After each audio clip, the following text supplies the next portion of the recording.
विष्णुपद हे ज्योतिषशास्त्रात कुंडलीतील केंद्रभाव, लग्न, चौरा, 7वा, 10वा यांचे प्रतिकात्मक स्थान आहे, जे भगवान विष्णूच्या पायांच्या चिन्हाशी जोडलेले असून जीवनात स्थिरता, संरक्षण आणि समृद्धी आणते. याच्या फायद्यांमध्ये धनलाभ, आरोग्य आणि आध्यात्मिक प्रगती प्रमुख आहेत. मुख्य फायदे. विष्णुपद मजबूत असल्यास कुंडलीतील स्थान 6, 8, 12 चा नकारात्मक प्रभाव कमी होतो, ज्यामुळे जीवनातील अडथळे दूर होतात आणि सुरक्षा व समृद्धी वाढते. व्यक्ती दीर्घायुष्य, चांगले आरोग्य, धन आणि भगवान विष्णूची भक्ती प्राप्त करतो. याशिवाय उच्च शिक्षण, संतान सुख आणि लक्ष्मी कृपा मिळते.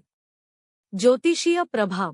कुंडलीत बुध, शुक्र आणि भाग्येश 9वा स्वामी केंद्र त्रिकोणात स्वराशी उच्चराशीत असल्यास विष्णू योग, श्रीनाथ योग बनतो, ज्यामुळे व्यक्ती धनवान, मधुर वक्ते, तेजस्वी आणि सर्वधर्मसम्मानी होतो. हे योग वैभव, आनंद आणि शंखचक्र चिन्हासारखे शुभ फळ देतो. विष्णुपद चिन्ह घरात ठेवल्यास वास्तु दोष दूर होऊन शांती व भाग्योदय होतो. उपाय आणि सल्ला. विष्णू सहस्रनाम जप किंवा विष्णुपद चिन्हाची पूजा केंद्रभाव मजबूत करते. नियमित जपाने सूर्य-बुध-गुरु ग्रह मजबूत होतात आणि नकारात्मक ऊर्जा दूर होते.